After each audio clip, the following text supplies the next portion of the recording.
Hello. ഞാൻ advocate Nitin. കഴിഞ്ഞ ദിവസം ഓഫീസിൽ ഒരു ക്ലയന്റ് വന്നായിരുന്നു. പുള്ളിയുടെ മോളുടെ കാര്യം പറഞ്ഞുകൊണ്ടാണ്. മോളെ കല്യാണം കഴിപ്പിച്ചു വിട്ടു. അപ്പം ഹസ്ബൻഡ് ഇപ്പോഴും ഇങ്ങനെ പൈസയൊക്കെ ചോദിച്ച് ബുദ്ധിമുട്ടിക്കുന്നു. സ്ത്രീധനം കൊടുക്കാനും സ്വത്ത് വീതം വെച്ച് കൊടുക്കാനും ഒക്കെ പറഞ്ഞിങ്ങനെ ഹറാസ് ചെയ്യുന്നു മോളെ എന്ന് പറഞ്ഞിട്ടാണ് പുള്ളി വന്നത്. അപ്പം നമ്മളൊരു ഓർക്കേണ്ട ഒരു കാര്യം എന്ന് പറഞ്ഞാൽ, ഈ ആണുങ്ങൾ ഈ പെൺവീട്ടുകാരിങ്ങനെ ബുദ്ധിമുട്ടിക്കാൻ നമ്മൾ എന്തെങ്കിലും അവരെ കൊടുത്ത് ഏൽപ്പിച്ചിട്ടുണ്ടോ തിരിച്ചു തരാൻ ചോദിക്കുമ്പോൾ? ഇവർ വളരെ മാന്യമായിട്ട് അവർ 50 പവനും 5 ലക്ഷം രൂപയൊക്കെ കൊടുത്താണ് അവർ കല്യാണം കഴിപ്പിച്ച് വിട്ടത്.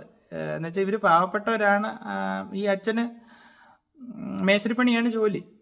അപ്പം അവരെ കൊണ്ട് പറ്റുന്ന രീതിയിൽ അവർ ചെയ്താണ് വിട്ടത്. അല്ല, അതിൻ്റെ ആവശ്യമുണ്ടോ? സത്യം പറഞ്ഞാൽ പഴയ കാലത്ത് സ്ത്രീധനം കൊടുക്കുക എന്ന് പറഞ്ഞാൽ പെൺകുട്ടികളെ ആൺകുട്ടികളുടെ വീട്ടിലോട്ട് കല്യാണം കഴിപ്പിച്ച് വിടുമ്പോൾ അവർക്ക് ജീവിതകാലം ജീവിക്കാനുള്ളത് കൊടുത്തു വിടുന്നു എന്നുള്ള ഒരു കൺസെപ്റ്റിലാണ് വന്നത്. ഇപ്പോഴത്തെ കാലത്ത് അങ്ങനെയല്ല. പെൺകുട്ടികൾക്ക് വിദ്യാഭ്യാസ ആവശ്യത്തിന് അവരുടെ അച്ഛനും അമ്മയും കൊടുത്ത് ഒക്കെ തന്നെയാണ് വിടുന്നത്. തുല്യമായിട്ടാണ് വളർത്തുന്നത് ആൺകുട്ടികളെയും പെൺകുട്ടികളെയും. പിന്നെ ഈ എക്സസ് ആയിട്ട് നമുക്ക് ഈ ആൺകുട്ടികൾക്ക് ചോദിക്കാൻ എന്ത് അവകാശമാണുള്ളത്? പെൺകുട്ടികളുടെ വീട്ടുകാരോട് സമ്പാദ്യം ചോദിക്കാൻ? അവരുടെ അച്ഛൻ്റെ അമ്മയുടെ ആയുസിൻ്റെ ഒരു നല്ലൊരു ഭാഗത്തെ അധ്വാനമായി മക്കളെ, ആൺകുട്ടികളെ ആയാലും പെൺകുട്ടികളെ ആയാലും പഠിപ്പിക്കാനും ജോലി മേടിച്ചു കൊടുക്കാനും അവരുടെ ഒരു അധ്വാനവും കഷ്ടപ്പാടുമാണ്.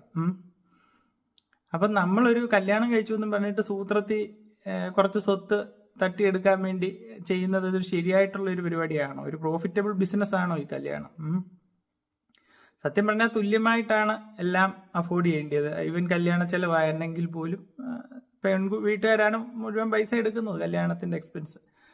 സത്യം പറഞ്ഞാൽ അത് തുല്യമായിട്ടാണ് എടുക്കേണ്ടത്. ആണിന്റെയും പെണ്ണിന്റെയും വീട്ടുകാർ ഒരുമിച്ചാണ് കല്യാണത്തിന്റെ എക്സ്പെൻസ് മീറ്റ് ചെയ്യേണ്ടത്. ഇതെല്ലാ എക്സ്പെൻസും അവർ മീറ്റ് ചെയ്തിട്ട് വീണ്ടും അവരെ ബുദ്ധിമുട്ടിച്ച് പൈസ ചോദിക്കുക, സ്ത്രീധനം ചോദിക്കുക എന്ന് പറയുന്നത് സ്ത്രീധന സമ്പ്രദായം അത്ര ഒരു നല്ലൊരു പരിപാടിയല്ല. ഒന്നും നമ്മൾ എന്ത് അവകാശത്തിന്റെ പേരിലാണ് നമ്മൾ എന്തെങ്കിലും കൊടുത്തേൽപ്പിച്ചതാണോ മേടിക്കുന്നത്? എന്ത് അവകാശത്തിന്റെ പേരിലാണ് നമ്മൾ ചോദിക്കുന്നത്? ഇപ്പൊ ഈവൻ ഇപ്പോഴത്തെ കാലത്ത് പെൺകുട്ടികളും ആൺകുട്ടികളും ഒരുപോലെയാണ് എക്സ്പെൻസ് മീറ്റ് ചെയ്യുന്നത്. പഴയ കാലത്തെ പോലെയല്ല. പണ്ട് കാലത്ത് വിദ്യാഭ്യാസം കുറവാന്ന് പറയാം പെൺകുട്ടികൾക്ക്. ഇപ്പൊ അതുമല്ല. ഇപ്പൊ അവരും തുല്യമായിട്ട് പഠിക്കുന്നുണ്ട്. അവര് ആൺകുട്ടികളെക്കാളിലും ഏൺ ചെയ്യുന്നവരും ഉണ്ട്. തുല്യമായിട്ട് ഏൺ ചെയ്യുന്നവരും ഉണ്ട്. അപ്പം നമ്മളൊക്കെ എന്തെങ്കിലും ആവശ്യം വരുമ്പോൾ അങ്ങോട്ടും ഇങ്ങോട്ടും രണ്ട് കൂട്ടർക്ക് സഹായിക്കാം. എക്സ്പെൻസ് മീറ്റ് ചെയ്യാനോ അങ്ങനെയൊക്കെ സഹായിക്കാം. അല്ലാതെ നമ്മളൊരു അവകാശം പോലെ ഇപ്പൊ പെൺവീട്ടുകാരുടെ പൈസ ചോദിച്ചു മേടിക്കാൻ നമുക്ക് എന്താണ് അവകാശം? അവരുടെ അച്ഛനും അമ്മയും അവർക്ക് വേണ്ടി ഉണ്ടാക്കിയത് അവർ കൊടുക്കണോ വേണ്ട അവരുടെ ഇഷ്ടം.